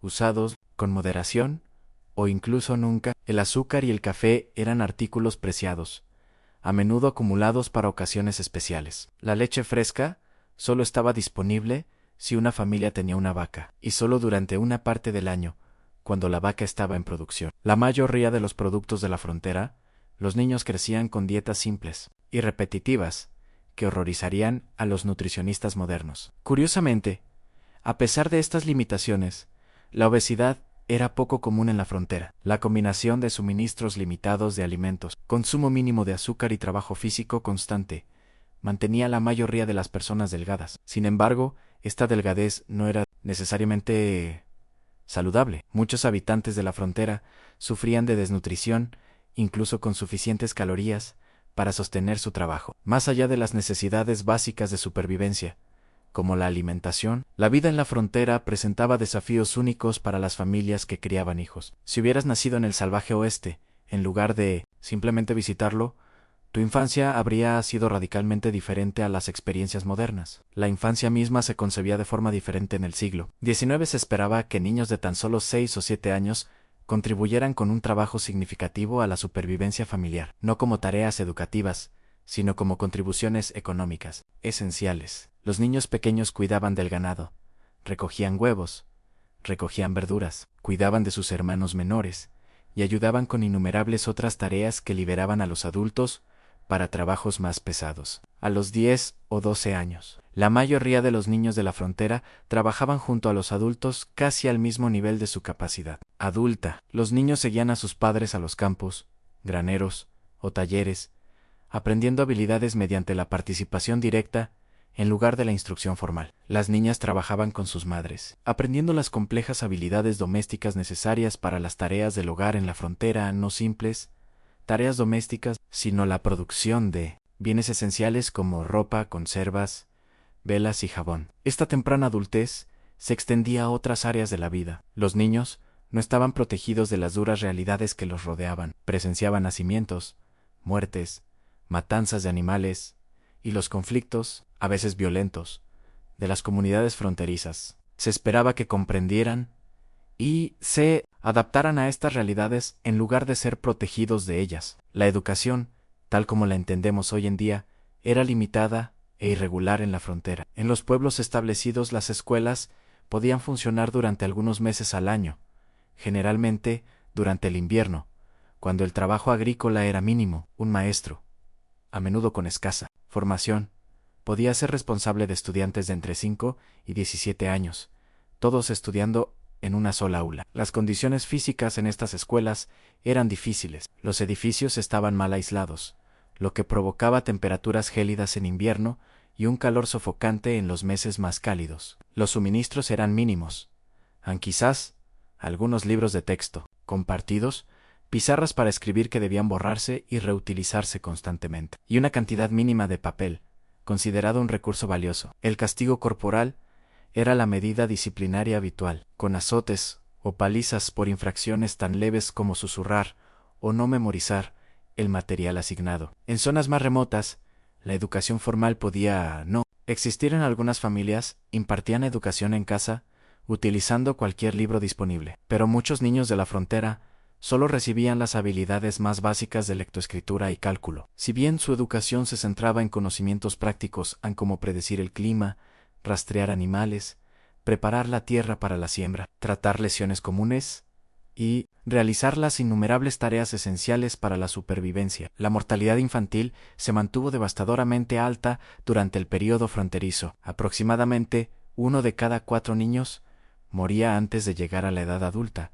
Con el mayo, era el riesgo en los primeros 5 años de vida. Enfermedades que la medicina moderna previene o trata fácilmente: el sarampión, la difteria, la escarlatina y la tos ferina causaban la muerte o la discapacidad permanente, de forma rutinaria, a niños pequeños. Los accidentes se cobraron muchas más vidas, ya que la seguridad infantil era un concepto desconocido en una época donde la supervivencia exigía asumir riesgos. El impacto psicológico de esta mortalidad, tanto en niños como en padres, es difícil de comprender para la gente moderna. La mayoría de los niños crecieron viendo morir a sus hermanos. Los padres esperaban perder hijos, y a menudo les daban el mismo nombre a sus siguientes hijos. Si un hermano mayo moría joven, una práctica que hoy parece extraña, pero que reflejaba la diferente relación con la mortalidad en una época donde la muerte era algo cotidiano. Quizás nada ilustre la brecha entre la vida en la frontera y la vida moderna. Con mayo era claridad que los enfoques de la salud y la medicina. Si usted enfermaba o se lesionaba en el oeste de la década de 1870, su experiencia prácticamente no se parecería a la atención médica moderna. La primera diferencia: la ausencia de atención médica profesional era común en la mayoría de los casos. Los médicos escaseaban y muchas comunidades carecían por completo de ellos. Quienes ejercían en la frontera solían tener una formación mínima, quizás un breve aprendizaje o unos meses en una facultad de medicina. Sus conocimientos reflejaban la ciencia médica de la época, que aún dependía en gran medida de teorías como la balanza humeral, que tenía más en común con la medicina medieval que con la práctica moderna. Sin acceso a atención profesional, la mayoría de los problemas de salud se abordaban con remedios caseros y medicina popular. Cada comunidad contaba con personas, generalmente mujeres, conocidas por sus habilidades curativas, que se basaban en tradiciones traídas de diversas culturas. Algunos de estos tratamientos, en particular los remedios herbales, poseían auténticas propiedades medicinales, pero muchos eran ineficaces o directamente perjudiciales. Los tratamientos médicos comunes de la época incluían sangrías que debilitaban a los pacientes ya enfermos, brebajes que causaban diarrea severa, supuestamente para expulsar los malos humores, y picos de diversas sustancias aplicadas a las heridas, algunas de las cuales infectaban en lugar de prevenirlas. El laudanum, una tintura de opio, se usaba ampliamente para el dolor, lo que en muchos casos provocaba adicción. Los compuestos de mercurio se recetaban para numerosas afecciones a pesar de su toxicidad. Incluso cuando los tratamientos tenían cierta validez, los medicamentos impuros causaban problema. Sin regulaciones farmacéuticas ni estandarización, la potencia de los medicamentos comerciales variaba enormemente y menudo contenía contaminantes peligrosos. Muchos medicamentos patentados, comercializados como curos, contenían principalmente alcohol, lo que proporcionaba un alivio temporal de la intoxicación en lugar de abordar las afecciones subyacentes. La cirugía y las condiciones fronterizas eran particularmente horribles, sin una anestesia eficaz más allá del alcohol, el whisky o el opio. Los pacientes soportaban un dolor insoportable durante los procedimientos. La esterilización era desconocida o se practicaba de forma irregular, lo que provocaba un aumento descontrolado de las infecciones posquirúrgicas. La amputación era el tratamiento estándar para lesiones graves en las extremidades, realizada con llagas y bisturíes que podían limpiarse, pero nunca esterilizarse adecuadamente. El parto representó quizás el contraste más marcado entre la medicina fronteriza y la moderna. Las mujeres solían dar a luz en casa, asistidas por una partera si había una disponible, o por familiares mujeres si no. Sin atención prenatal, muchas complicaciones no se identificaban hasta que el parto estaba en marcha. Los partos en algas, las hemorragias y otras emergencias que la medicina moderna atiende rutinariamente, a menudo resultaban en la muerte de la madre, el hijo, o ambos. Las tasas de mortalidad materna en la frontera eran de aproximadamente una muerte por cada 100 nacimientos, más de 100 veces superiores a las de los países desarrollados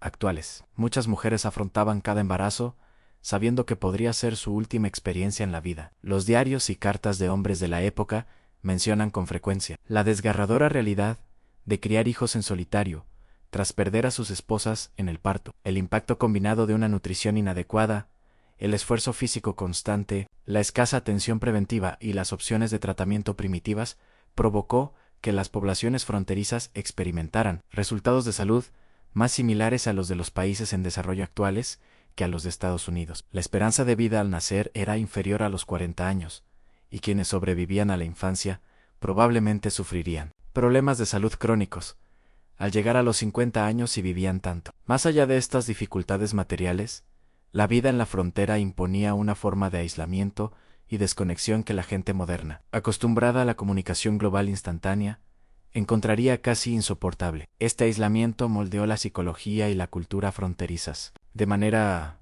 profunda. La comunicación con familiares o amigos lejanos se producía a la velocidad del transporte físico. Las cartas tardaban semanas o meses en llegar a sus destinatarios.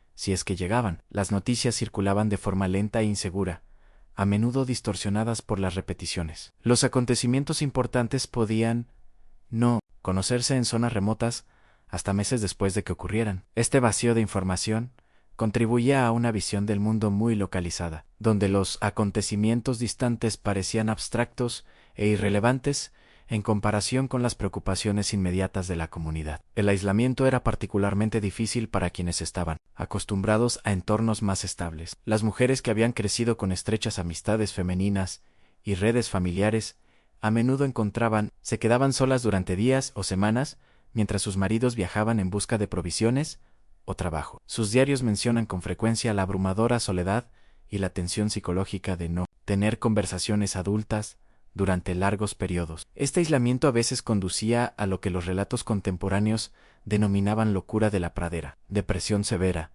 ansiedad y en ocasiones psicosis, desencadenada por la combinación de aislamiento, trabajo constante y adversidades ambientales. Algunas personas afectadas se volvían violentas con sus familiares o se suicidaban. Otras simplemente abandonaban sus hogares y regresaban al este, incapaces de soportar la presión psicológica de la vida fronteriza. Incluso en comunidades establecidas, las conexiones sociales se veían limitadas por limitaciones prácticas. Visitar a los vecinos podía requerir viajar varios kilómetros de ida y vuelta, una tarea considerable cuando el tiempo era oro y el transporte se limitaba a caminar o a caballo. Las reuniones sociales formales eran poco frecuentes y solían centrarse en servicios religiosos, celebraciones estacionales o eventos de trabajo comunitario como la construcción de graneros o festivales de la cosecha. Las iglesias desempeñaban un papel crucial en las comunidades fronterizas más allá de su función espiritual. Servían como centros sociales,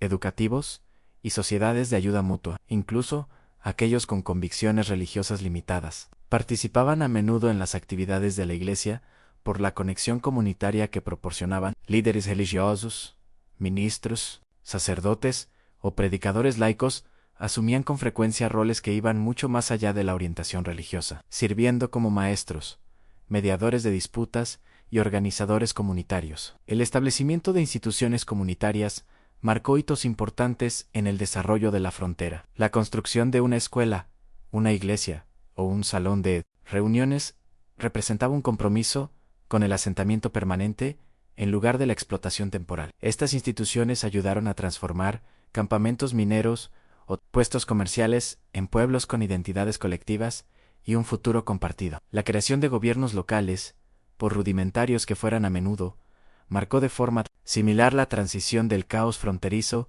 a una comunidad consolidada. Las comunidades fronterizas también desarrollaron formas distintivas de ayuda mutua y acción colectiva necesarias para la supervivencia en condiciones difíciles. La construcción de graneros y casas permitía a las familias completar grandes proyectos de construcción imposibles para familias individuales. Los equipos de cosecha se desplazaban de una granja a otra, asegurándose de que las cosechas se recolectaran antes de que el clima las destruyera. Se formaban grupos de búsqueda espontáneos cuando desaparecían niños. Estas tradiciones cooperativas reflejaban la realidad práctica de que ningún individuo o familia podía sobrevivir en la frontera completamente a través de la autosuficiencia. Esta interdependencia comunitaria coexistía con el individualismo que posteriormente se mitificó en las narrativas fronterizas. Ambos elementos fueron respuestas necesarias a las condiciones de la frontera a la autosuficiencia para la supervivencia diaria. La cooperación comunitaria para afrontar desafíos que superaban la capacidad individual. La tensión entre estos valores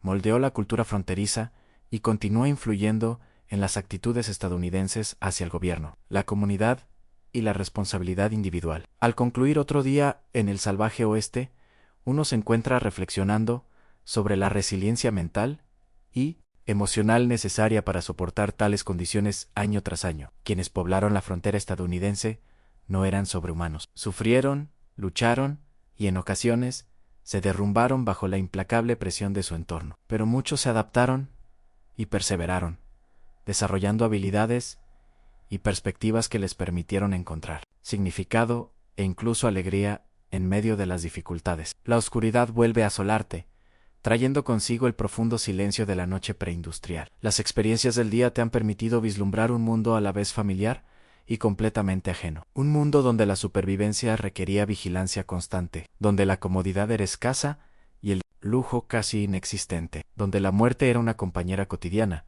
no una desconocida lejana. Al acercarse el sueño, te preguntas sobre las personas que eligieron esta vida o las circunstancias les la impusieron.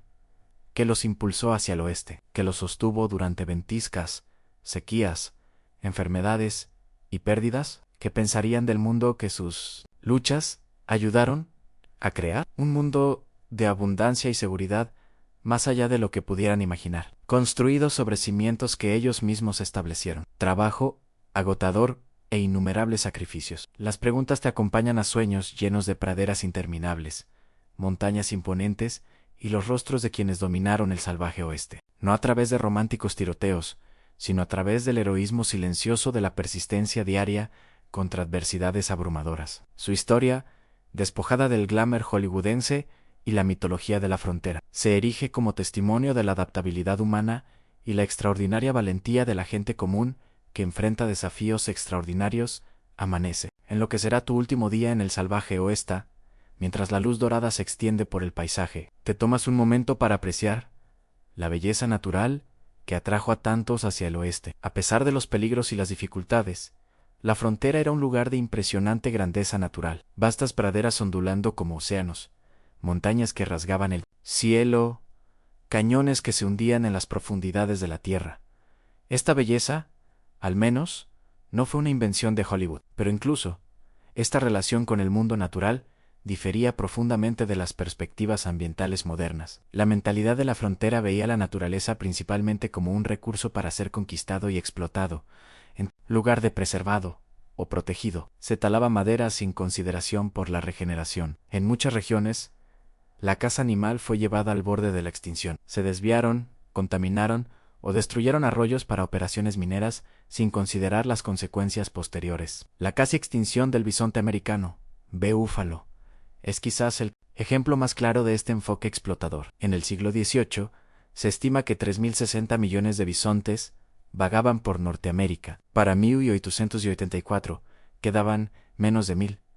Esta devastación no se debió simplemente a la caza para obtener alimento o pieles, aunque influyó en ello. También fue una política deliberada impulsada por el gobierno estadounidense para privar a las tribus indígenas de las llanuras de su principal recurso, obligándolas a establecerse en reservas. El general Philip Sheridan, un líder militar clave en las guerras indígenas de las llanuras, declaró: que maten, despellejen y vendan, hasta que exterminen al búfalo. Es la única manera de lograr una paz duradera y permitir el avance de la civilización. Sea o no que pronunciara estas palabras exactas, reflejan fielmente la política gubernamental de la época. La destrucción de las manadas de búfalos fue una guerra ambiental diseñada para romper la resistencia indígena, eliminando su forma de vida. Para las naciones nativas americanas del oeste, la expansión de los asentamientos blancos representó un apocalipsis. No solo el desplazamiento físico, sino el colapso de los sistemas económicos, las prácticas espirituales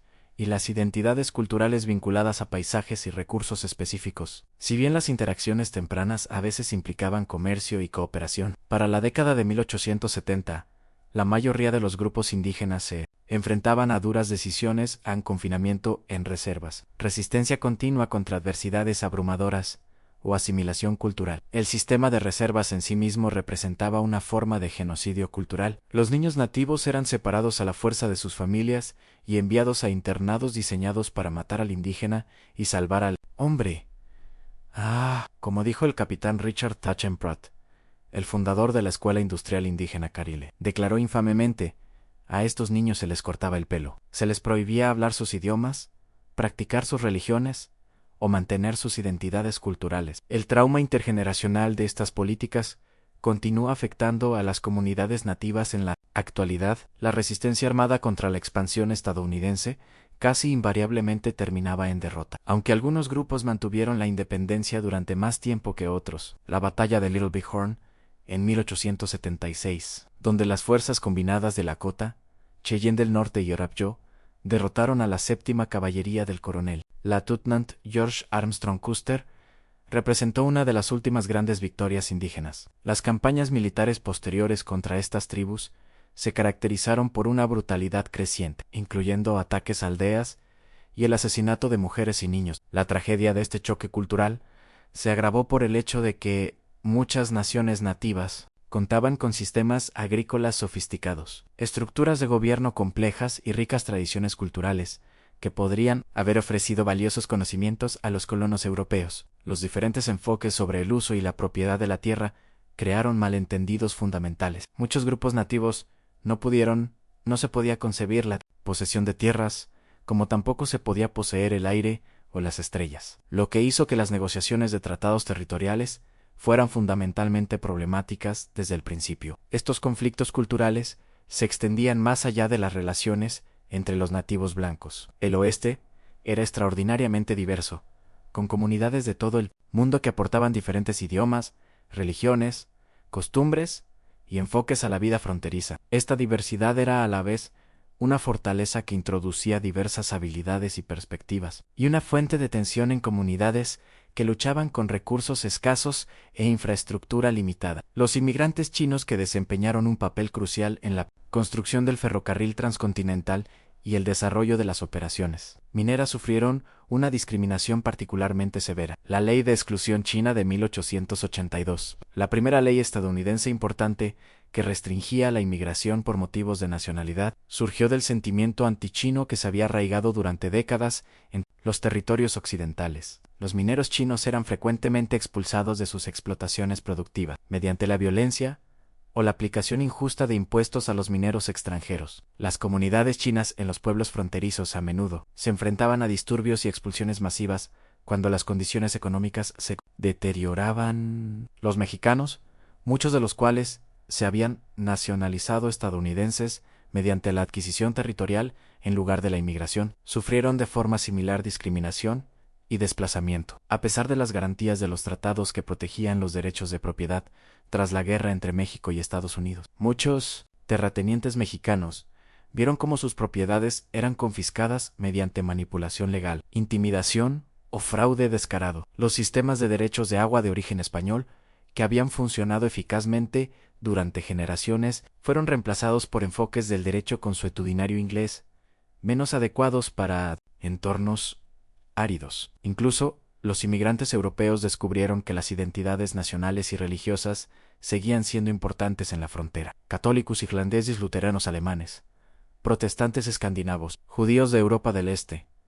En cada grupo tendía a establecer comunidades distintas y a mantener las prácticas culturales de sus países de origen. Estas comunidades se apoyaban mutuamente, pero en ocasiones se convertían en blanco de la hostilidad hacia los negros, cuando surgían tensiones económicas o sociales. Los afroestadounidenses que se trasladaron al oeste después de la Guerra Civil esperaban liberarse de la opresión sureña, pero a menudo se enfrentaban a diversas formas de discriminación. Los vaqueros negros, que representaban aproximadamente el 25% de la fuerza laboral en algunas explotaciones ganaderas, rara vez recibían reconocimiento en las latas contemporáneas ni en la mitología posterior. Los colonos negros establecieron comunidades en varios territorios del oeste, pero con frecuencia se enfrentaron a la resistencia organizada de sus vecinos blancos y a la aplicación discriminatoria de las leyes de propiedad. La colisión de estos diversos grupos, cada uno con sus propios valores, prácticas y expectativas, creó comunidades fronterizas mucho más complejas y conflictivas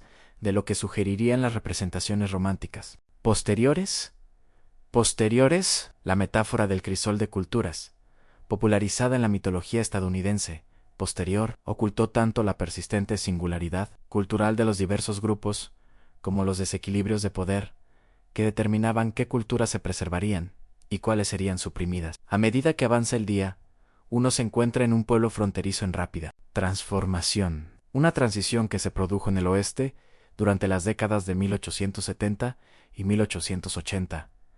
La fase inicial de asentamiento, caracterizada por buscadores individuales, agricultores independientes y pequeñas empresas, estaba dando paso a un desarrollo corporativo más organizado de los recursos del oeste. La llegada del ferrocarril catalizó esta transición. El ferrocarril transcontinental, finalizado en 1869, redujo drásticamente el tiempo de viaje entre el este y el oeste de meses a días. Los ramales posteriores penetraron en regiones previamente aisladas, conectándolas con los mercados nacionales y las cadenas de suministro. Esta revolución del transporte permitió la extracción a gran escala de recursos occidentales para las fábricas del este y permitió que los productos orientales producidos en masa inundaran los mercados occidentales. Estas conexiones económicas aceleraron la integración de las regiones occidentales a los sistemas nacionales, pero a menudo perjudicaron a los pequeños productores. Los mineros independientes no podían competir con las grandes corporaciones mineras,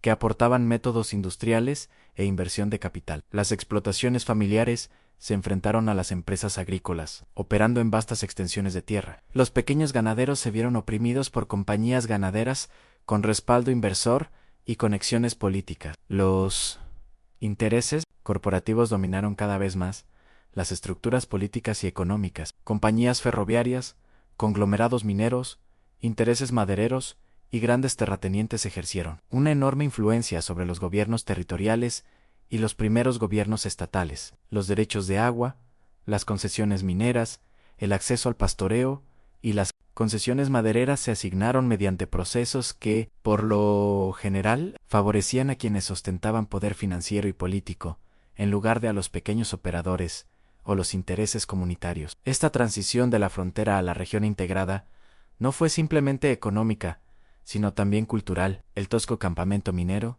o pueblo ganadero, adquirió gradualmente instituciones que indicaban permanencia y conexión con la sociedad en general, en bancos, escuelas, iglesias, periódicos, teatros y organizaciones fraternales. Las calles fueron inspeccionadas y, en ocasiones, pavimentadas. Las estructuras de madera fueron reemplazadas por edificios de ladrillo y piedra. Los gobiernos locales promulgaron ordenanzas que regulaban comportamientos que anteriormente habían permanecido sin control. Para muchos, que se habían sentido atraídos por la frontera precisamente por su libertad, respecto a las restricciones orientales. Estos cambios representaron una domesticación indeseada de los espacios silvestres que habían buscado. Algunos se desplazaron continuamente hacia el oeste, adelantándose al avance de la civilización, en busca de nuevas fronteras. Otros lucharon por adaptarse a la creciente regulación, competencia y expectativas sociales. El fin mitológico de la frontera,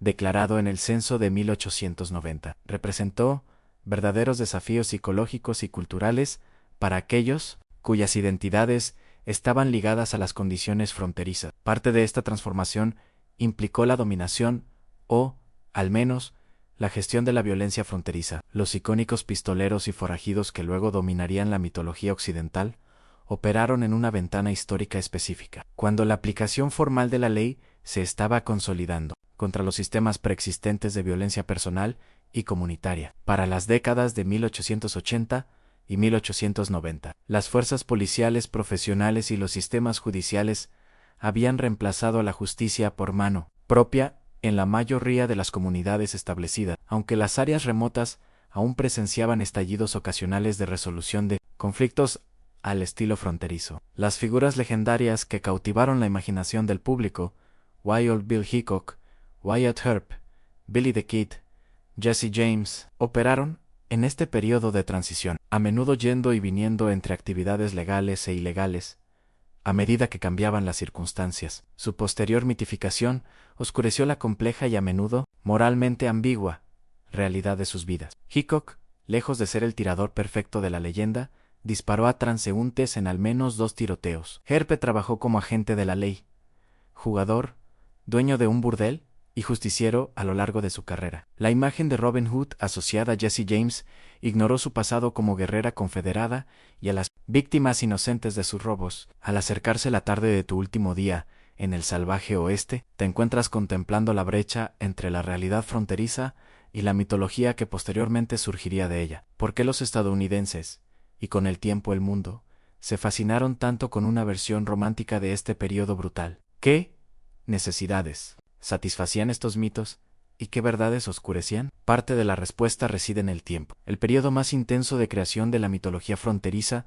ocurrió precisamente cuando la frontera real estaba desapareciendo. Los espectáculos del salvaje oeste de Buffalo Bill Cody comenzaron en la década de 1880, presentando recreaciones teatralizadas de batallas indígenas y robos de diligencias para el público del este. Incluso cuando los ferrocarriles, las líneas telegráficas y el gobierno formal integraban las regiones del oeste en la sociedad estadounidense dominante. Estas representaciones no pretendían ser recreaciones históricas precisas, sino entretenimiento que resonara con las ideas orientales sobre el oeste. Las novelas de 10 centavos que popularizaron relatos exagerados de héroes del oeste no se originaron en la frontera, sino en editoriales del este escritas por autores que rara vez tenían una experiencia directa de las regiones que describían. Estas historias estereotipadas enfatizaban la acción, las claras distinciones morales entre héroes y villanos, y una visión del oeste como un campo de pruebas para las virtudes estadounidenses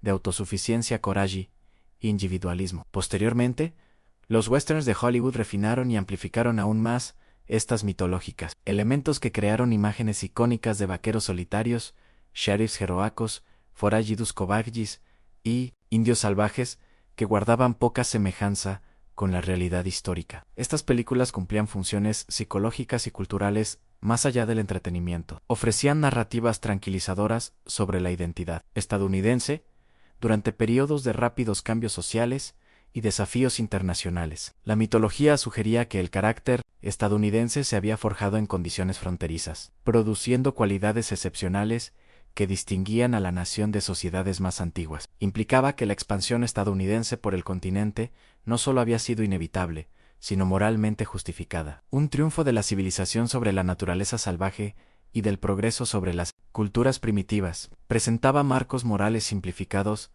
donde el bien invariablemente triunfaba sobre el mal mediante la violencia justa, justificando el creciente poder militar y económico de Estados Unidos en el escenario mundial. Lo que estos mitos oscurecían era la compleja y moralmente ambigua realidad del desarrollo occidental, el genocidio de los pueblos indígenas, la explotación de la mano de obra inmigrante, la devastación ambiental, la manipulación corporativa de los sistemas políticos y la comunidad profundamente dividida, que lidiaba con cuestiones fundamentales sobre la identidad, la gobernanza y los recursos. El verdadero oeste no ofrecía simples lecciones morales, sino más bien un estudio de caso sobre cómo las sociedades humanas se adaptan a condiciones difíciles, a veces mostrando una cooperación y creatividad notables, a veces cayendo en la explotación y la brutalidad. Al caer la noche de nuevo, reflexiona sobre tu breve viaje a través del salvaje oeste, tan poco romántico. Has experimentado de primera mano por qué la persona promedio de hoy, acostumbrada a la abundancia de comida,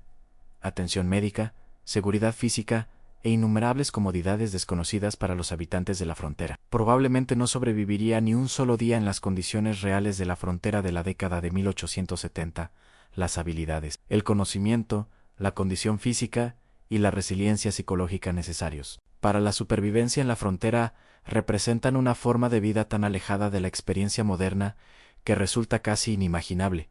Sin embargo, algo en este mundo sigue fascinándonos. Quizás sea la honestidad pura de una vida reducida a lo esencial, donde las tareas tienen consecuencias inmediatas y los logros representan victorias tangibles contra las limitaciones naturales. Quizás sea la interdependencia comunitaria que surgió de los desafíos compartidos, creando conexiones que trascendieron las diferencias de origen o creencias. Quizás sea simplemente el recordatorio de que los seres humanos pueden resistir e incluso encontrar sentido en condiciones mucho más duras que las que la mayoría de nosotros jamás enfrentaremos. El legado de la frontera estadounidense se extiende más allá de la mitología, adentrándose en las estructuras y sistemas reales que configuran la vida estadounidense moderna. Las leyes de propiedad, los marcos de derechos de agua, las relaciones entre los estados federales, los enfoques sobre los recursos naturales e innumerables otros aspectos de la gobernanza estadounidense surgieron de los compromisos y conflictos de la era fronteriza. La diversidad de las comunidades occidentales, a pesar de los esfuerzos de asimilación forzada,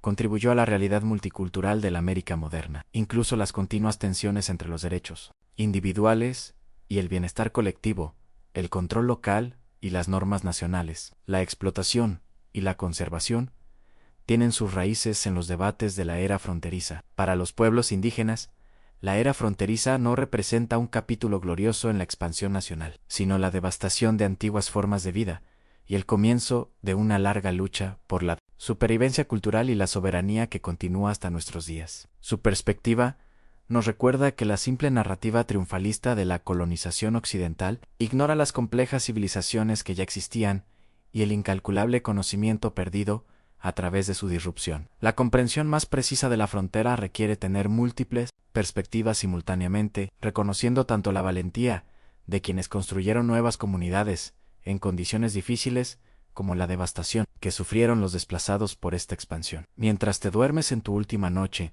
en el salvaje oeste, los sonidos de esta antigua América te envuelven. El susurro del viento entre la hierba de la pradera, el aullido lejano de los coyotes, quizás las tenues notas de piano de un bar sea abajo. Estas experiencias sensoriales al menos conectaron a todos los que vivieron esta era. Sin importar el origen o las circunstancias, los cielos vastos, el clima extremo, los paisajes imponentes y los profundos silencios moldearon a todos los que los conocieron, creando una relación compartida con el medio ambiente, incluso en medio de conflictos culturales. Mañana regresarás a tu propia época, con una comprensión más profunda de este periodo crucial de la historia estadounidense. Nunca volverás a ver una película del oeste, ni a leer una novela de la frontera, sin reconocer la versión simplificada y depurada de una realidad compleja. Apreciarás la extraordinaria comodidad y seguridad de la vida moderna, lograda gracias a avances tecnológicos inimaginables para los habitantes de la frontera. Quizás te encuentres más consciente de las habilidades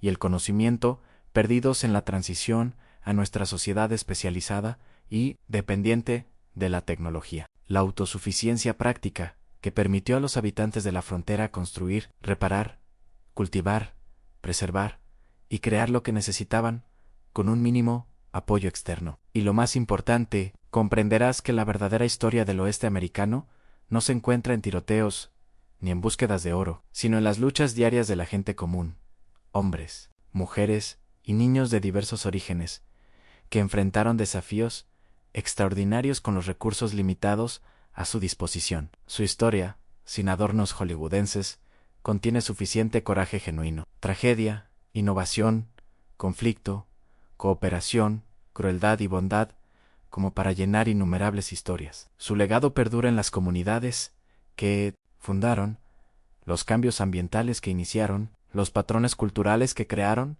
y los mitos que surgieron de sus experiencias. El auténtico lejano oeste desapareció hace mucho tiempo, transformado por la tecnología, el crecimiento poblacional, la integración económica y el cambio ambiental en el moderno oeste estadounidense, de ciudades, suburbios, carreteras y paisajes gestionados. Sin embargo, los ecos de la experiencia fronteriza persisten en las identidades regionales, las tradiciones locales, los patrones de uso del suelo y las estructuras de gobierno. El recuerdo de este periodo formativo continúa influyendo en cómo los estadounidenses entienden a sí mismos y al desarrollo de su nación, incluso mientras académicos y comunidades trabajan para reemplazar la mitología simplista con interpretaciones más precisas e inclusivas de esta compleja historia. Al rendirse finalmente al sueño, la frontera entre el pasado y el presente parece difuminarse. Los desafíos que enfrentan las comunidades fronterizas, adaptarse a las limitaciones ambientales,